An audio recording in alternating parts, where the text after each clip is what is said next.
This is the Seahawkers Podcast, episode 334. I'm Brandon Schultz of the Military Seahawkers, and joining me back on the show because we're talking about the Seahawks 2021 draft class once again, he's Rob Staton of Seahawks Draft Blog. Rob, you came on, we did the two-part series taking a look at the players on the offense, players on the defense. Maybe it was overkill considering that the Seahawks only had 3 picks, but I think at the time we didn't know that the Seahawks were just going to leave the draft with just 3 picks. So here we are. We're talking about the players that they got and some of the undrafted players that they got as well. Welcome back to the show. No, thanks for the invite, Brandon. I think we spent more time on that podcast than the Seahawks spent in their draft room over the course of the 3 days. Yeah, they weren't even there the first day.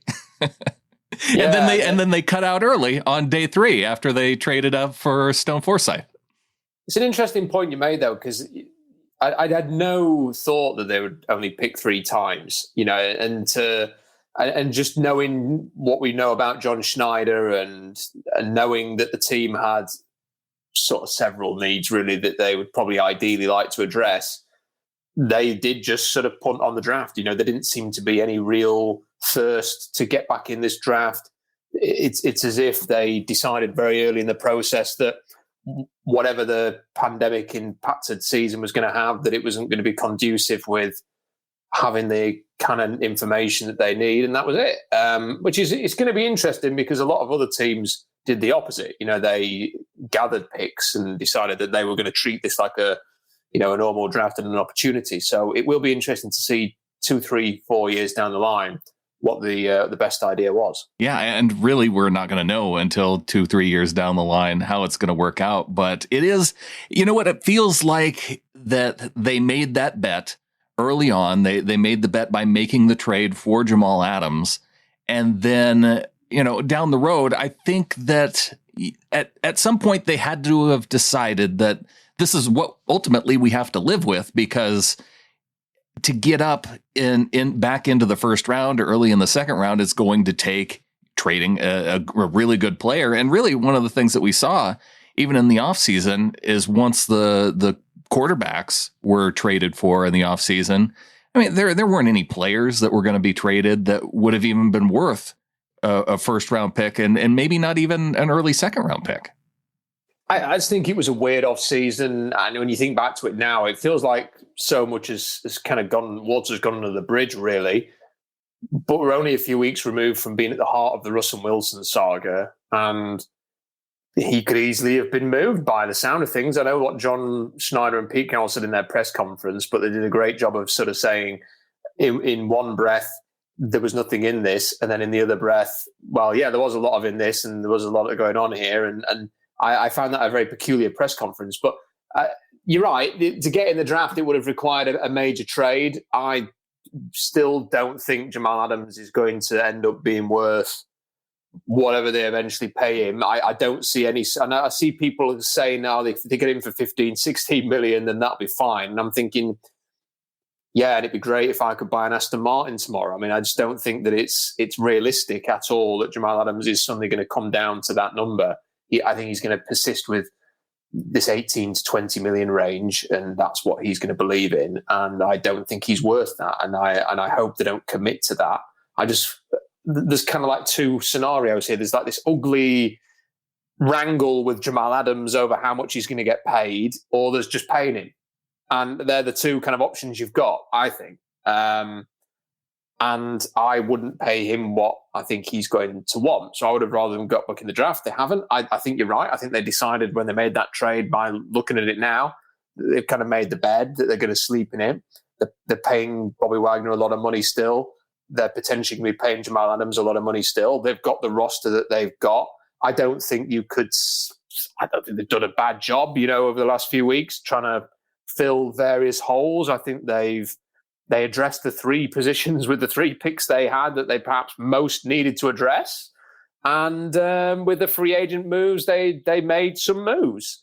I can't personally sit here right now and say that I think the Seahawks have made this huge leap forward and that they're going to suddenly be a major contender in the NFC. But then I don't think that several other teams in the NFC have made that kind of move either. I think Tampa Bay have done a very good job keeping everybody together, and they will undoubtedly go into the season as the team to beat. Sure.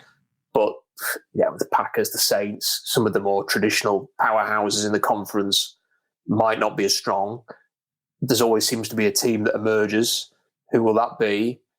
I think the main contenders may well be in the NFC West, depending on how Matt Stafford performs, depending on how healthy San Francisco can be.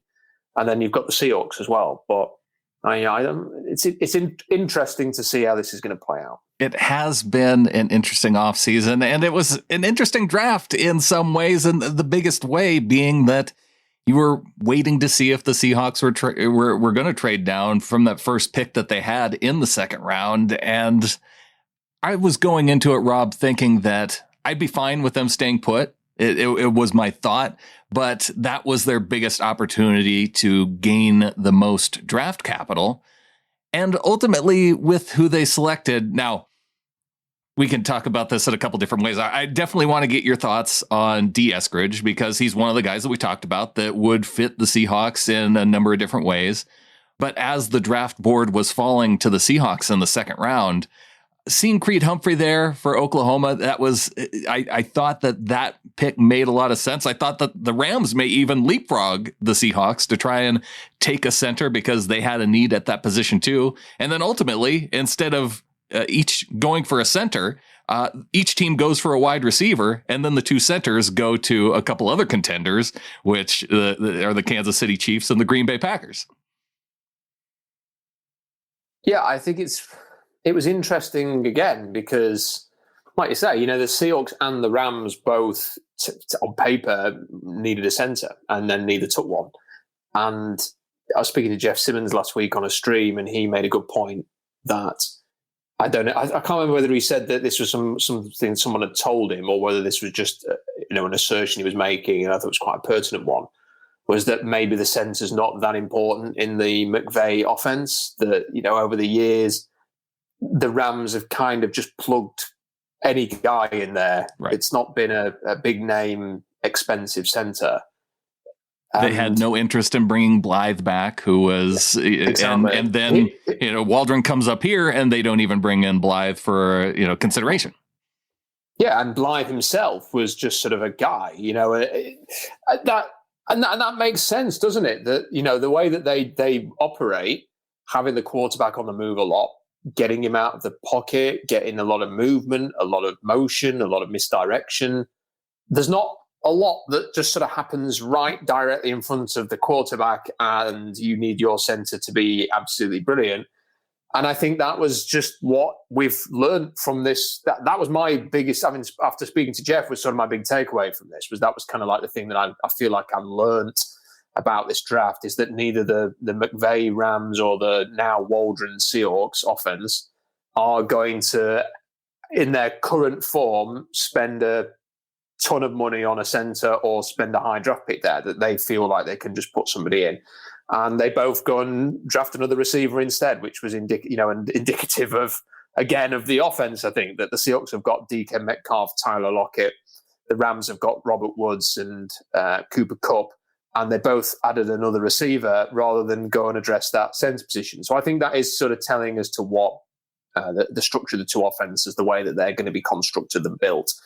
And I have to say, I was excited by the Eskridge pick. He's a player that I liked a lot. I can remember off the back of the sort of Senior Bowl, maybe even just before that, mocking him late first, early second. His stock sort of seemed to fly up around the Senior Bowl, and then just nobody talked about him for weeks. And his stock kind of then just kind of petered out into sort of that round 2, round 3 range. And I think that's about the range he should have gone. I think it's a good pick. I like him as a player. I've absolutely no issues with it. And I'm very excited to see how he fits, complements, increases the explosiveness of this offense, and hopefully makes them a lot less predictable than they were in the second half of last season. I'm wondering, though, say the Seahawks were to have traded out of the second round altogether, moved back into the third round. That means they're out of the Eskridge pick. It'd say that, he goes about the same spot. They're out of the two centers. And then in the third round, Is there anybody then who would have still been there to where you would have liked him see, well, if they could have got a guy in the third round and then maybe picked up another fourth rounder, is there a receiver that maybe could have filled what Eskridge does in that third round? Yeah, well, I really liked De'Ami Brown. I thought he was going to go a lot earlier than he did. He went 82, which is kind of the middle of the third round, to Washington. I think that he could have been an option. The Green Bay Packers took Amari Rodgers at 85. And Amari Rodgers was one of the names that normally Pete Carroll and John Schneider don't name drop guys that they didn't get. And I thought it was interesting that Schneider dropped Amari Rodgers' name in the post-draft press conference. I thought it was interesting too. And I think Schneider also mentioned that there was a trade that fell through quite close to when they picked. And it made me think that if they traded down and Eskridge wasn't there, that maybe they would have taken Amari Rodgers in round 3. So I think that's quite likely that they mentioned that name, and they probably felt comfortable mentioning that name. You know, there's players everywhere. It depends what you want. I mean, it's the way that the draft fell. I mean, if they'd have moved down a couple of spots, I mean, I really liked the centers. I would have been interested in them. If the Seahawks weren't, if you move into round 3, you had a whole bunch of cornerbacks, defensive linemen who were there. You know, I mentioned De'Ami Brown, the receiver, with Amari Rodgers as well. There were other guys, you know, that could potentially, guards and centers that could have been available in the late third. You could have made that case. I think if they'd have traded down in round 3 and taken whoever, then we could have sat here and gone, that was the right thing to do. Yeah. I don't have any issue with it. You know, I like Eskridge. I like him as a player. I think that he's got an X factor about him. I don't think there's any issue. I mean, I'm not a big comps person. I've never sort of been one to write an article on my blog about this player looks like him, this player looks like him. Occasionally I will use one of those if it's obvious, just to sort of, it's an easy way to sort of like, here's to help you paint the picture of who this guy is. He looks a bit like him. Right. He plays a bit like him. He's the same size as him. And I just don't have any issue at all saying that I think he reminds me a lot of Tyreek Hill. And I think other people have said other names like Antonio Brown. I think he's more like Hill, because the thing about Hill is he's diminutive, but he's quite stocky and powerful and sturdy.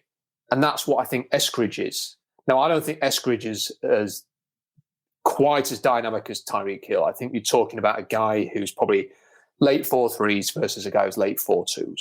And I think that Tyreek Hill has just got some rare quickness about him that you could look forever and never find a player like that. He may well be one of a kind in that regard. I've called him a poor man's Tyreek Hill. That's kind of how I view him, and that's not to be negative. That's meant as a compliment. Right. It's just recognizing that when you comp guys and you say he's like this guy, I mean, so many people hear that name and they go, "Oh, he's going to be just like him. We just got Tyreek Hill," and so I think it's important to make that caveat.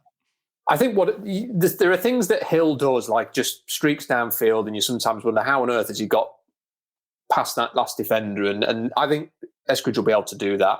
I think one of the other things that Eskridge does that's similar to Hill is that there was examples on tape at Western Michigan where passes were thrown into an area by the quarterback, not aimed, sort of just, I'm going to throw in this general area. He did play in the MAC, so he didn't play with the best quarterback, I'm sure. And the ball would be sort of like floating around in the air, and you would see. And I was watching like a highlights video, and I knew it was going to go to Eskridge because it was a Dwayne Eskridge highlights video. But you're watching it and you're thinking, there's 2 defenders and Eskridge in the range here. How is he going to pull this down? And he finds a way. He competes for the ball. He makes awkward catches. He can run across the middle and create that quick separation that you need on a slant, or if he's running across them or anything like that. I think he could be very useful in screens. I think that you could have him moving in a bit of misdirection, having all sorts of options with Eskridge. I think that I just really, really hope that Shane Waldron is allowed to be as creative as possible, because I'm just sort of sat here, sat in Rotherham on a Tuesday night thinking, wow, what could you do with someone like DK Metcalf and Eskridge on the field? And that's before you even bring Tyler Lockett into the equation. And I just hope that the Seahawks find a way to really max out this extreme talent that they now have in the 1, 2, 3 spot at receiver. And I think the good thing is they were always kind of one injury away at receiver last season from being in a bit of a crisis point, I thought. And now that's not quite there. If DK misses a game or Tyler Lockett misses a game, and Tyler Lockett probably should have missed a game or two during last season when he got injured, they don't have to panic and force those guys to play because the next one up's Freddie Sway. Now they've got someone in D. Eskridge who could maybe take some of the workload there. Yeah, and I think that's why that position was important to go for within the draft. I mean, it's one of the ones that we targeted as a need for the Seahawks at some point in the draft. And obviously it was a need for the Seahawks because they went out and got 2 guys, undrafted free agents. Well, even 3 guys if you count Connor Weddington, the local wide receiver who went to Stanford. But I wanted to talk to you about, because something you were saying about Eskridge reminded me of Tamarion Terry at Florida State, and going back and watching the 2019 Florida State team, because I remember watching him, Rob, because we were talking about Cam Akers being a fit potentially for the Seahawks in terms of his type of fit. And it's very different watching Florida State running back highlights and passing highlights. But in some ways they're the same, because that offensive line in 2019 was so bad that I felt like every time the quarterback dropped back and he had guys in his face right away and he's just throwing the ball up, and there's Tamarion Terry coming down with it in the secondary. Yeah, Florida State, it feels like an age since they were the national champions. And I think was Jameis Winston the quarterback when that happened? I think it was, wasn't he? I think so. I mean, it feels like a long time ago that they've just imploded as a team. I remember that they played Alabama, I think, on the opening weekend of the season, maybe after they'd lost the national championship the following year or won one or whatever. Yeah. And I can remember people on Twitter were saying, wow, this was like an NFL game, Florida State, Alabama. And then that was like the last sign of life in the Florida State program before they just became an absolute disaster zone. Tamarion Terry, I mean, he was somebody who I remember watching very early in the process a year ago, because he was one of those names that, people are familiar with him. And when you see all the early mock drafts, like you see him now, I guarantee there'll be about 6 players in everybody's 2022 mock draft that's come out in the last 2 weeks that will go undrafted or something like that, or late round, because that always happens. It was the 2 early 2021 mock drafts, and I saw Terry going in the first round to the Green Bay Packers. I remember watching him because he was being touted like that. And you say, yeah, there's something there. He's quick. He's reasonably sized. He's got a bit of quickness and suddenness to him. And, this has just been a crazy year. I don't know the ins and outs. No one really talked about him to find out why 2020 was so bad. Was it down to COVID? Was it down to new coaching staff?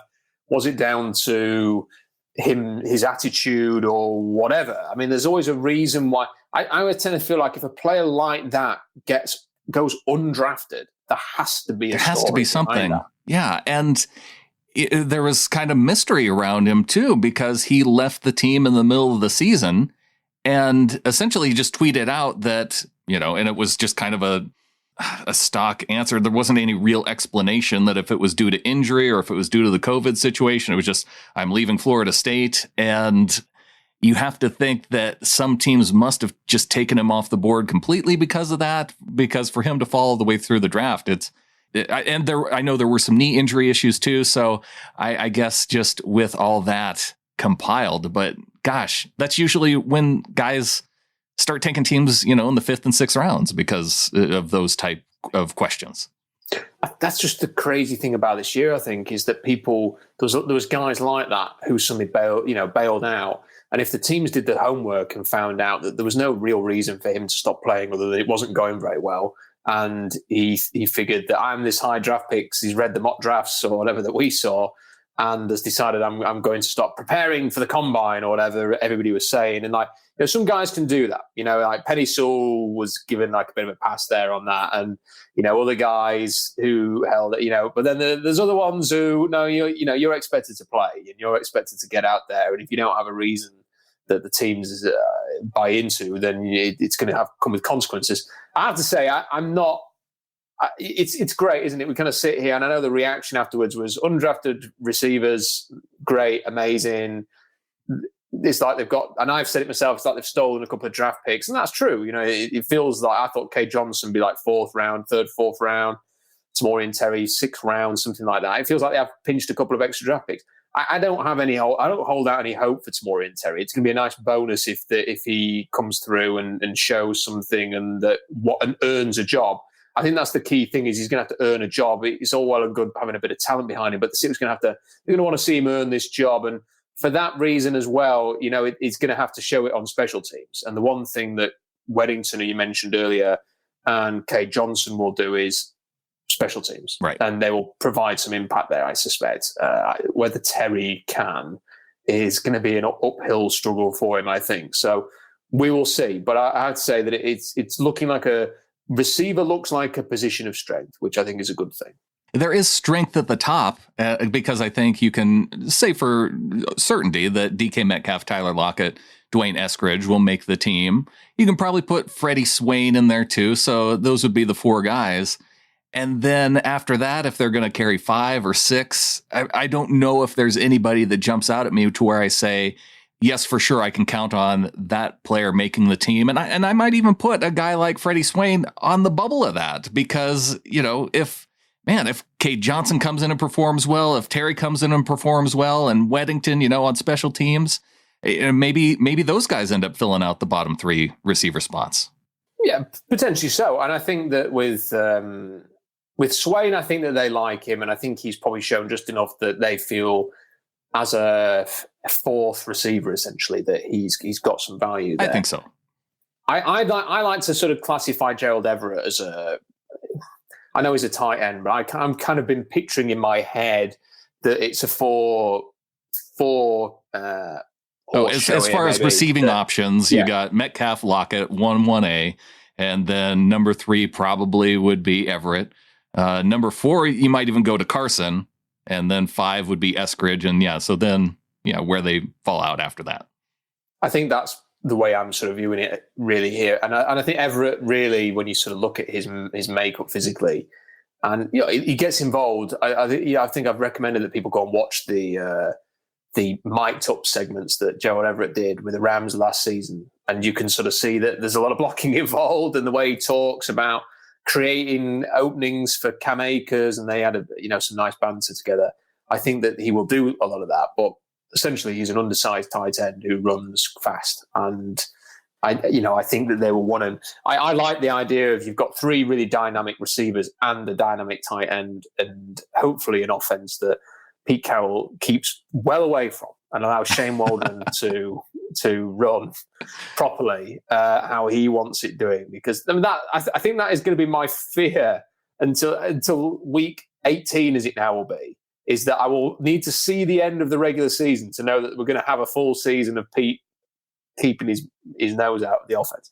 I want to see a Shane Waldron offense, not a hybrid Pete / Shane Waldron offense. And if they really want to keep Russell Wilson on board, they'll let Russ and Shane have a little office somewhere. I think all that Russ had to do, though, was check down to some tight ends, toward the end of last season, and that would have made the offense look a lot better. And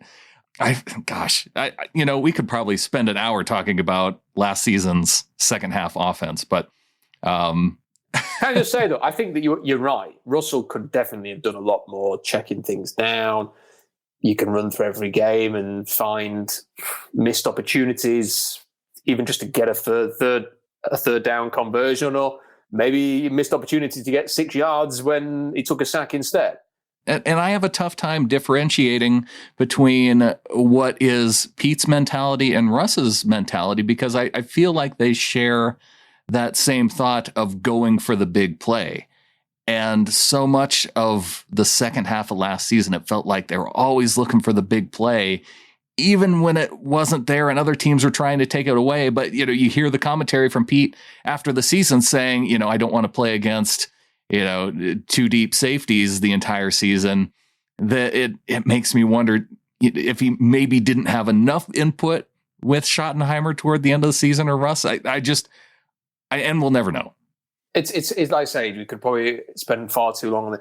My sort of, to very quickly sort of give a quick thought on this, is I think Pete got very, very, very spooked by the turnovers in the Buffalo and the Rams game.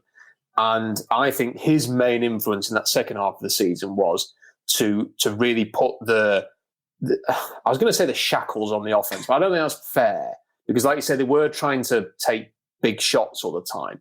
But it was, do not turn the ball over because we're going to lean on our improving defense. And if we just don't turn it over, our defense can help us win games. And I think that was really flawed. Yeah. Now, whether Russell could have played better and whether Shotty could have done this differently and whether they could have had more of an answer for the 2 safety looks and stuff like that, yes, that's a whole... I still think that one of the biggest problems was that Pete had far too much confidence in his defense and was not willing to be as aggressive as he needed to be on offense. I still think that they needed to be more aggressive. And by aggressive, that doesn't mean bombs away, throw it down. Let Russ throw into windows that are a little bit tighter because there were so many times where it looked like he had the window and he thought, he heard Pete's voice in the back of his head going, don't turn this ball over, Russ. Here's another thing. I think that Pete's really reined in on the tempo. And I think he's because he wanted to play his way. And I think that he was sort of, it was more like, well, they're not going to rush anything here. We're going to take a time. We're going to do all this. And I think one of the things the Seahawks really did really well was mix their tempos at the start of the year, was they would suddenly go, right, we're going to go in 2 minutes, and we're going to catch teams off guard, and they're going to expect us to do this, but we're going to quicken things up. And then they sort of slow it down a bit, then they quicken it up again. And there was a lot of mixed tempo, fast, getting after teams, taking it to teams, putting points on the board early in games, and that just disappeared. It disappeared, and I don't think the reasoning for it disappearing was strong enough. The reason they went so far behind against Buffalo was not because of Russell Wilson and the offense. That was because the defense couldn't stop anything. Right. They got Dunbar limping around on one leg. They were 14-0 down, having played about 90 seconds of game time. You've got Russell Wilson throwing it on 4th down in the first quarter in the red zone because they think, crap, we've got to score a touchdown here or else we're going to get blown out. And when you're in that sort of mentality, there's no wonder that turnovers and mistakes happen. And then against the Rams, it was like a continuation. I think Russell felt like, we've got the worst defense in the league. I've got to try and score 100 points again. And that's not conducive with success either. So I think as the defense gradually improved, you could have maybe just done a bit more of what you were doing earlier on and kind of found a happy balance. They never did that. And I hope next year they are aggressive and after it and going for it and taking it to teams. Because I still think that when you look at the receivers and you look at Russell Wilson and you look at hopefully what is like the McVay offense, that's going to be your secret weapon next year. Well, not so secret weapon. That's going to be your main positive, I think. It's certainly not going to be, can Al Woods get after the quarterback? Can, our corners, our ragtag bunch of corners shut down? Hey, don't call our corners ragtag. I was just getting ready to talk about future Hall of Famer Trey Brown, Rob, because, this is a segue. This was one of the things that we spent a whole show talking defense. We didn't even bother talking about these corners that didn't have the 32-inch arms. And here was Trey Brown falling to the Seahawks from Oklahoma. And I'll be the first one to say, Rob, watching Oklahoma football, generally there's not a dude on defense that I would care to have on my team because they give up 50 points a game to no matter who it is, it seems like, as long as they're playing within their own conference. But you know what? I like Trey Brown. I like Trey Brown. I like his personality, and I like the competitiveness that you clearly see when you watch him. I've watched a fair bit of him since the draft, and he gets after it. And you're in a game with him. I think that's the main thing. And I went back and watched the Senior Bowl stuff, and I think that he does as well as any of the cornerbacks. Now, the Senior Bowl is not set up for cornerbacks to have a great week. You sort of the stuff they do with the receivers, where the receiver goes into the route knowing exactly what he's going to do. The cornerback's not had the week to watch tape on what these receivers generally do. And the cornerbacks just get embarrassed over and over and over again. And you sort of see these clips on Twitter of like, whoa, did you see this guy's smoke? this cornerback, and everyone's like, wow, that's amazing. And I'm thinking, yeah, these are the crappiest drills to watch because they've just got the whole field. There's you see the routes that they run. It's like they have the whole field to work with. Yeah, they line the corner 10, 15 yards off the ball, and then the wide receiver, he can either go short, and you'll think that he's going short, and then he'll just beat him deep. And yeah, it's it's not football, is it? And they, people use this to say this guy's, and look, it's so you can get something out of it with the receivers, I think, but you can't get anything out of the cornerbacks. But the whole point is that Trey Brown, I think, looked better than most of the other quarterbacks who were at the Senior Bowl. I think the problem with Trey Brown is, and you may be better to speak to this than I am, Brandon. I saw a lot of plays on tape that in the NFL would be flag, flag, flag, flag, flag, flag, flag, and it wasn't even subtle. It was, oh my word, how has that not been flagged? That he is so grabby. Well, I will say though, I think touchy-feely. I think that is the philosophy of the Oklahoma coaching staff, because okay, we'll get flagged, we'll take the 15 yards. At least it wasn't a touchdown. And because it's just watching, I rarely watch defense when I'm watching Oklahoma, because it's like, okay, when's the offense going to get the ball back so I can watch them score? Yeah. I just, it's one of those, it's hard to translate when you see a cornerback playing like that and doing those things, and to think, well, when he gets to the NFL, he's suddenly can he just stop? This, right? Yeah, you can stop doing these things. So I want to see him. I wish the preseason was in 2 weeks' time so we can see him out on the field and see how he's going to get on, because he's an interesting player. He's not big, obviously, but DJ Reed has certainly opened up a few eyes in that front office since the success that he had. He was undoubtedly Seattle's best. I'd go as far as say, undoubtedly Seattle's best defensive back last year. I mean, I don't think Jamal Adams really counts in that regard because they just blitzed him all the time. I think DJ Reed was their best defensive back. And if Trey Brown can, just, it doesn't have to be Revis, does it? He just has to sort of do the same job on the other side of the field. And it will be interesting to see that if he can do that. It's weird, though, because they've kind of gone for a Keller Witherspoon, who is prototype Seahawks under Carroll corner, and then they've gone for this sort of new style, shorter, smaller, quicker corner. And it's who wins that battle then? Because let's assume DJ Reed's playing one spot. Is it going to be Witherspoon? Is it going to be Pierre Desir? Is it going to be Trey Brown? They've kind of got a ton of choices, don't they? It's a real mix, but I will still classify it as a ragtag bunch of defensive backs, though, because there isn't one corner on the roster that you think that's the guy. That is your top corner, sturdy. He's gonna. Oh, you're playing this guy this week? Okay, well, he's gonna keep an eye on that guy for you. Devontae Adams, for example. Like, okay, well, we're gonna put him on Devontae Adams this week, or there's nobody like that. And I don't think you need a guy like that, but you also, the Seahawks have not had very good corner play for a few years. They've not had enough turnovers from the cornerback position. They've kind of carried one player, usually Trey Flowers, but they've had others that they've had to carry as well. I don't think Shaquille Griffin's anywhere near as good as the contract he got in Jacksonville. I'm glad that the Seahawks didn't pay him. But, do I see a Keller Witherspoon being a major upgrade? No. Is Trey Brown, can you really sort of expect anything from rookie Trey Brown? I wouldn't put that pressure on him.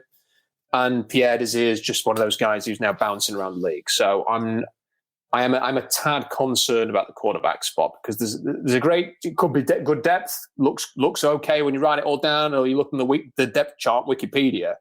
But when they actually get out on the field, they've got to go and defend. And let's see how they get on. Well, and you say they don't really need a player like that, but even if they would have taken a corner with their second round pick, I don't think that there would have been a guy. Really, after Asante Samuel, I don't know if there was a guy that you could look at and say, that's a starting cornerback in the NFL week 1. So, yeah, I don't think that necessarily would have been available for them in the draft. Richard Sherman's still out there. So that's about the only guy I can look at and say, Sherman can come in and start week 1, but out of the group that they have, Kudakello, maybe, DJ Reed. He's the only guy that I know that I can point to and say he's going to start at corner for the Seahawks week 1. There's a real thirst for cornerbacks around the league. You can see it. And, the Seahawks certainly are not alone in, the way we're talking about the Seahawks, I bet there's 27 other teams having the same conversation. If you had to think of 10 exceptional cornerbacks right now, off the top of my head, I can't think of 10 necessarily. If you gave me 5-10 minutes to think of it, I might be able to come up with an answer. But it's not that there's a shortage of quarterbacks per se. It's just that there aren't many great ones. And that's why you see the Titans taking a chance on Caleb Farley at 22, despite his injury issues. It's why Greg Newsom's suddenly 26th overall. The Cleveland Browns just spend pick after pick after pick on cornerbacks, trying to find solutions. It's why I like Eric Stokes. Would I, if I was a Packers fan, be stoked about having him at 29? Not really, when you look at some of the other guys who quickly came off the board. I thought Tyson Campbell was a big reach for the Jaguars, who spent a first-round pick on, top 20 pick, no less, on a corner a year ago, and then signed Shaquille Griffin, and then spend 33 on Tyson Campbell. I didn't get that at all. But yeah, it's the league. They're desperate for cornerbacks. You say Asante Samuel at 47. I think that's another example. I would not have wanted to necessarily spend that high pick on him. So I think it was Trey Brown in the 4th. Fine, a perfectly acceptable pick. Interested to see how he gets on.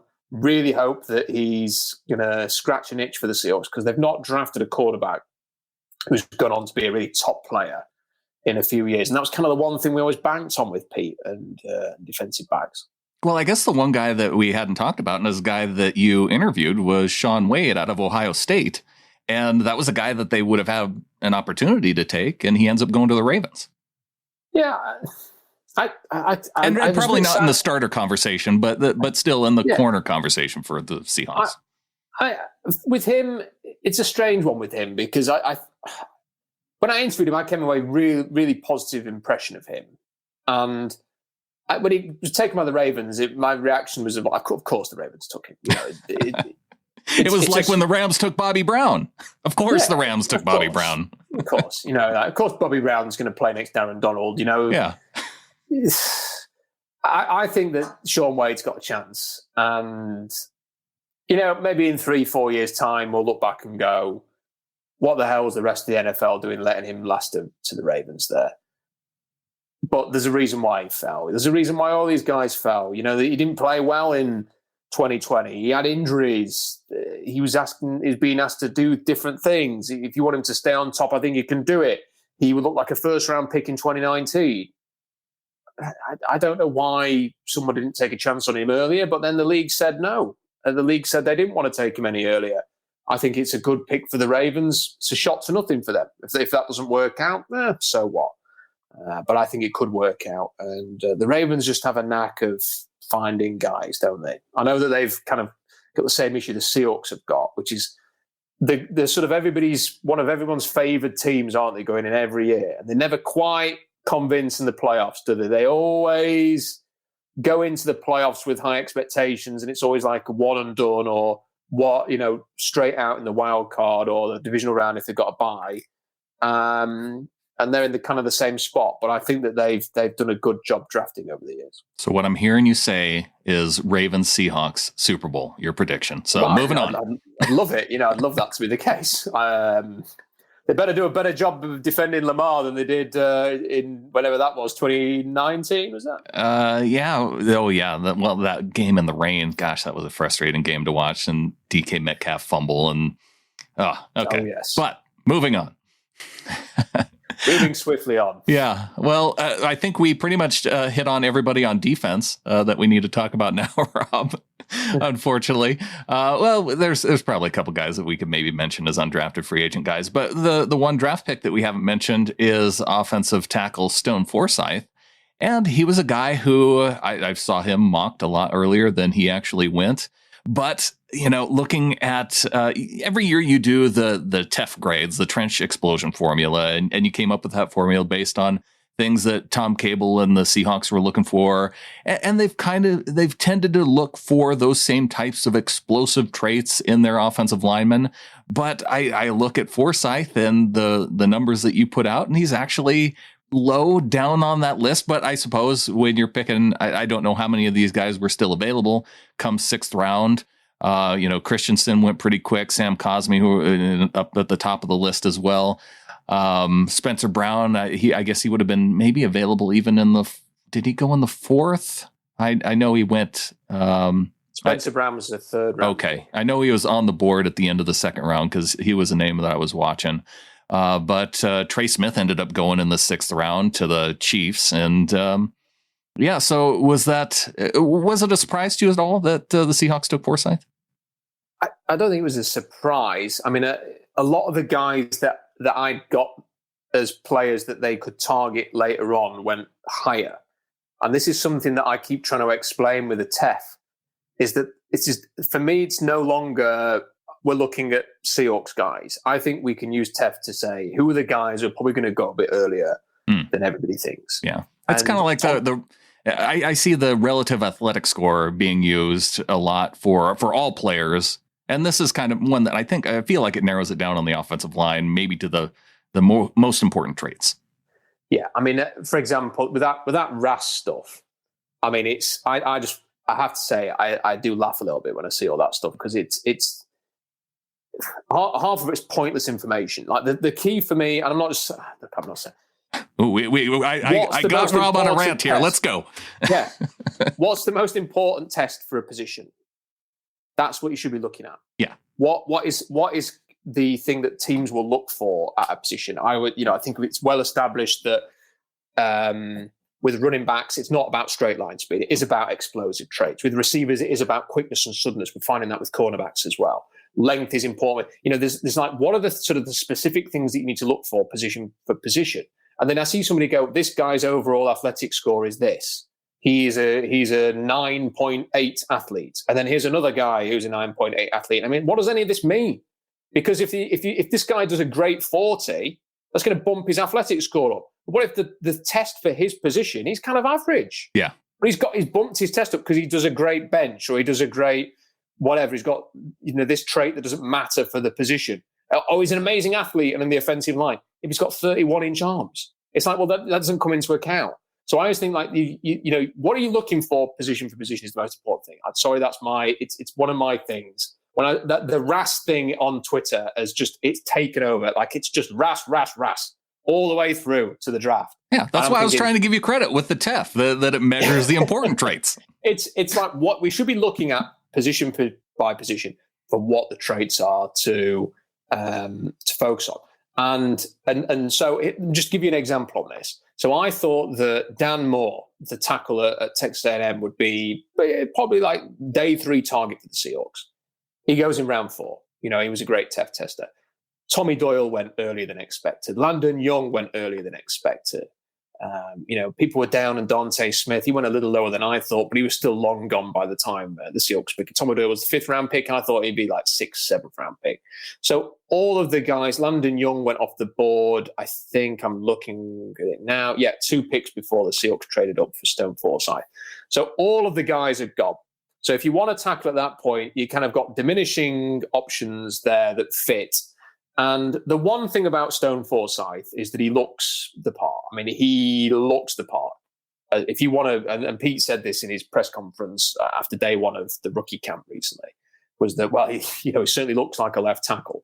And that's what he's got in his favor, is that if you were designing a tackle, he would look a lot like Stone Forsythe. The thing that Stone Forsythe has got to learn is to play the position at a high level at the next level. He doesn't play with any anger, or what you see is that there was a play that did the rounds a lot on social media before he was drafted, because a lot of people like Stone Forsythe. Oh yeah, where he gets out into space, hammers somebody in space, and you think, ooh, he's got an edge to him. And then you actually watch. The more you watch. And after the draft, I watched a lot more of him. I'm thinking, yeah, he doesn't play like Dwayne Brown plays. Let's say, he doesn't get after it in the same way that Damian Lewis does. You know what? That's probably a good description. He's more of a guy who gets in the way. rather than a guy who gets after it. And a good judge of watching two different styles of tape is looking at Stone Forsyth play and then looking at the highlight reel from Pierre-Olivier Lestage, the University of Montreal player, who just, there is a dude that he looks like he wants to be on the wrestling mat rather than on the football field. He just wants the dude in front of him on the ground, and that's when the play's over. And I had to say, I do prefer that. Even if the competition level is quite significantly lower than the SEC, I quite like to see those offensive linemen who love a scrap, love to get in there and mix it up. But I think the Stone Forsyth pick is, I was fine with all three of Seattle's picks. And yeah, it was just that they only had three, and there's not much that you could do to get around that, considering. I think most people have been quite positive about what they did, all considered. Yeah. And I think Stone Forsyth, as far as like 6th round picks go, that have a chance to start at tackling the NFL, he's probably about as good as you can get. So I think, fair play, give him a go. Do I think that he's going to end up proving to be the heir apparent to Dwayne Brown? It may be unlikely, because like you say, he's more of a get in the way guy than a tone setter. But if he can pass pro, if he can develop his run blocking, if he can maybe spend a year or two around Dwayne Brown and figure things out, then could be a good pick. So excited to see what he does over the next couple of years.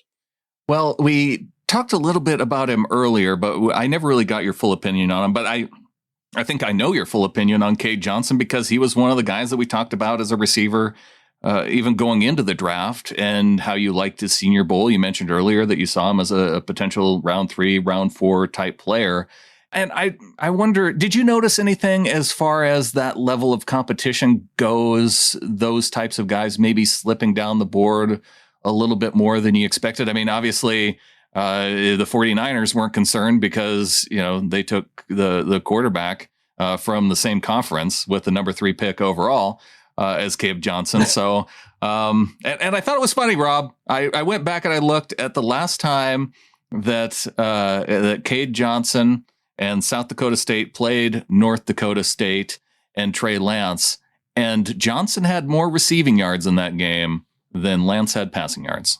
That's because Trey Lance isn't very good, but that's a whole nother story. This is my favorite topic at the minute, is the laugh at the Niners. And we can get into that if you want. I don't know, but it's with Cade Johnson, Senior Bowl he was good. He was really good, and I like his personality. I really like. He's very mature. I don't think he's going to be fazed by anything in the NFL. I hope he gets healthy and gets out on the field next week, because, or this week, is this week now? It is next. It's Monday, I think. Whenever they're back on the field, I hope he's out. Yeah, they're back on the field on Monday, the 24th. So, I hope he gets out there and gets a chance to compete, because I think he's a good player. The other thing, though, is small school guy, runs a 4.51 at his pro day. They always had 0.06 seconds to all that. The concerns about his speed. I thought on the tape, Cooper Kupp was slow. He had a slow pro day. Yeah. I think on the tape, let's just say watching Cooper Kupp on tape was like you thought, we're watching something here. You're watching something. When there was the game very early in his final season at East Washington, or wherever it was he played. Yeah, Eastern Washington. He just stood out, against. I think was it against Washington? There was one game where he scored like 2 or 3 touchdowns or something. He just looked like a pro. Mm-hmm. He looked like he belonged. And with Cade Johnson, there's never really a moment like that, on tape. Okay. And on tape, he's good. He's good, but he doesn't look like D. Eskridge did playing for Western Michigan, let's say. So I think that's probably where the concern may have come with NFL teams. But I like him, and I think he's got a shot. And John Ursua better bring it when they get out there. Ursua's done. It's over, Rob. With all these receivers they're bringing in. Yeah. I think that'll be a good little competition between the two, because I suspect that it's kind of one or the other, really, or neither. I don't think they're both going to make it. So we'll see. Well, Rob, why don't we close this out then with your thoughts on Trey Lance? Because I feel like when I start to hear now people saying that, well, maybe Jimmy Garoppolo plays another year, that seems like when you could have had Justin Fields and maybe you could have even stayed put, although I guess the Bears would have been able to jump them because they got Fields at 11 ultimately. But they gave up 2 first-round picks, future first-round picks, to move up to 3 and took a guy that, that probably would have slipped to him anyway, maybe? Well, before I launch into this, B.J. Emmons, the Florida Atlantic running back, I think has got a real chance to make it. I'll just say that. As a Seahawks running back, I thought he's a guy of real interest. I cannot wait to see. I hope he's healthier when preseason comes. Oh, we're talking about the UDFAs? Sorry, yes. I just wanted to mention that because I watched him and I liked him. So I wanted to mention that. Okay, good. Trey Lance, right. Okay. I, obviously, as you know, Brandon, watched all the quarterbacks to death when I thought there was a chance that the Seahawks suddenly might be in that market. So I watched all of Mac Jones' games, all of Trey Lance's games, all of Justin Fields' games, all of Kellen Mond's games for the last 3 years, all of Davis Mills' games. I think I've got everybody there.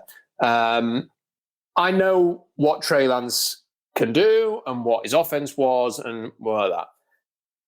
I much more feared Mac Jones in the San Francisco offense because I figured that he would be able to process Shanahan's offense, and Shanahan's offense, when it's being processed properly, is unstoppable. Trey Lance, my word, there are so many issues. Now, I wouldn't have taken either Mac Jones or Trey Lance, and it seemed that it was down to those two if you were listening to the big media beasts leading up to the draft. It was Mac Jones or Trey Lance. Those two guys and Justin Fields, to me, deserved a grade. I had him graded, all of them graded in round 2. I think they all deserve the Jordan Love range grade. And I know, and the thing is I think that the media decided that because Mac Jones has a dad bod, that he was the one they were going to sort of take the piss out of and be down on. Because here's Trey Lance, who looks like, a Greek god, and here's Justin Fields, and he's a bit cooler. So, we're going to be really positive out there. And I've seen these Bears fans getting excited about Justin Fields. I can say, listen, guys, you've had enough misery. Don't get your hopes up. Just enjoy it. If it comes off, if it works, great. Just don't get too carried away. They're just happy that their team's trying, Rob. That's fine. That's just fine. I'm just, Mitch Trubisky, everybody, just hold your horses. Okay. Just wait and see. But anyway, back to this. So Trey Lance, North Dakota State offense. Yeah, okay, they play with the fullback on the central, yada, yada, yada, yada. His processing's not very good. There are certain throws where you just think, what the hell are you doing? Go and watch the final game against Central Arkansas that he had. And yeah, it was a one-off game and it was a bit of a showcase, and maybe he was all over the bloody place. I mean, it's just incredible. As a Seahawks fan, those highlights are fun to watch.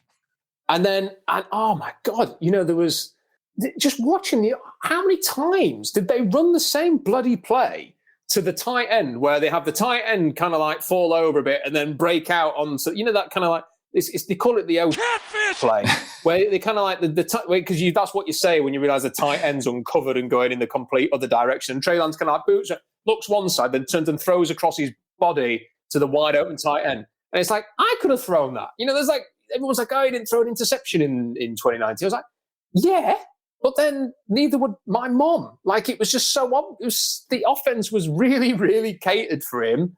And when he didn't have those moments, he'd just run. He'd just run over people. It's like, good luck trying that in the NFL. And then you see the Central Arkansas game. It's like, okay, no.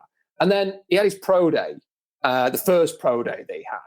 And everyone's like, on the NFL network, it was as if it was a party political broadcast on behalf of the Trey Lance Federation.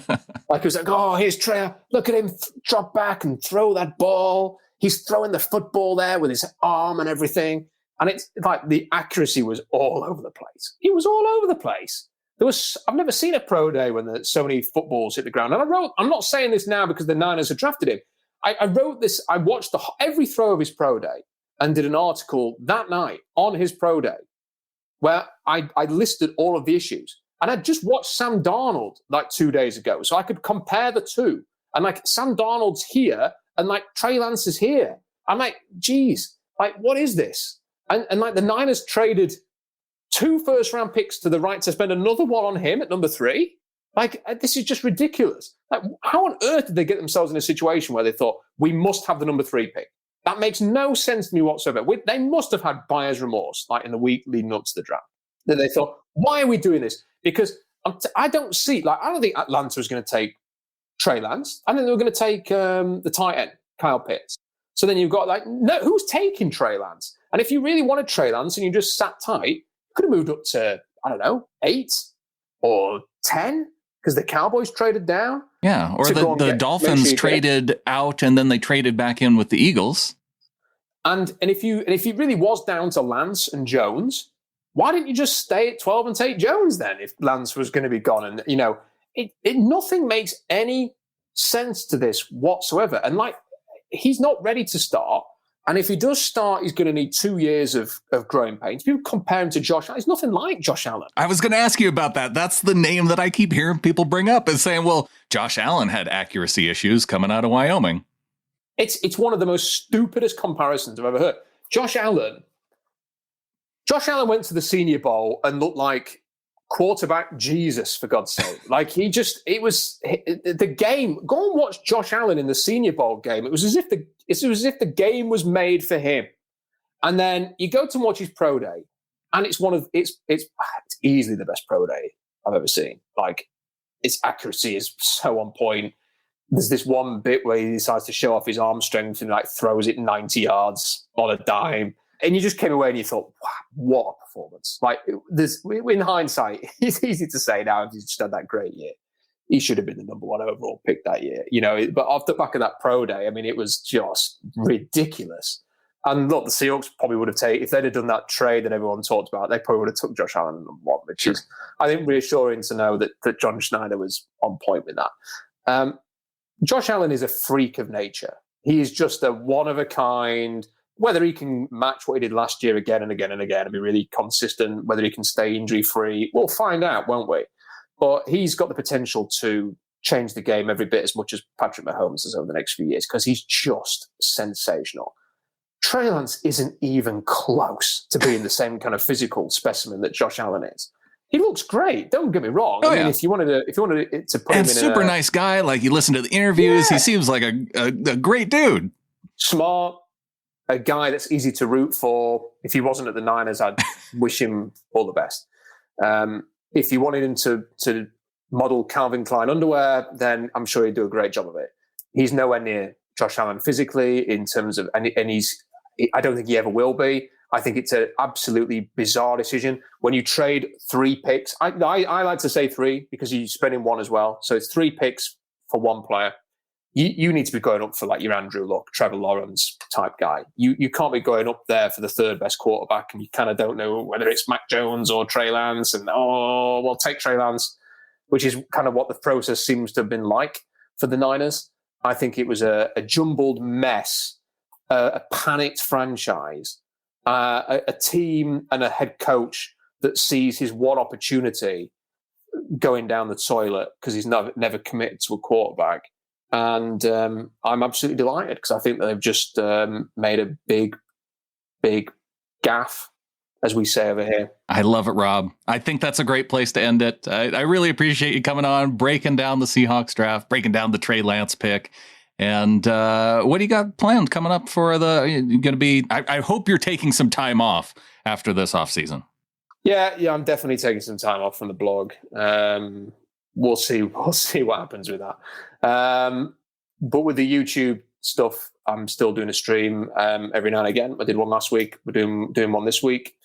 And we'll see how it goes. Obviously, go into the big boring bit of the NFL right now, so there might not be much to talk about. But if there is, we'll jump on. But then I think after a bit of a break, we'll start doing regular streams again, and we'll see about the blog. Well, Rob, always appreciate you coming on, especially around draft time and getting your insight. Man, a Trey Lance insight, especially. And a big thanks, too, for Rob for filling in this week because, man, we had a show planned for this weekend with the schedule coming out. Dave Bloomquist, he was going to do his annual look and break down the deep dive into the schedule. And I was so sick this weekend that I just could not do it. So maybe we'll get into more of that in the next show. So look for the schedule release show coming up next. We'll have Dave on. Hopefully we'll have Adam back too, with him being on the road, doing another job for work. So once we can get everybody together, lots more to talk about with the Seahawks and the schedule and rookie mini camps, OTAs coming up, all that and more. And with that, I think there's only one thing left to say. Go Hawks.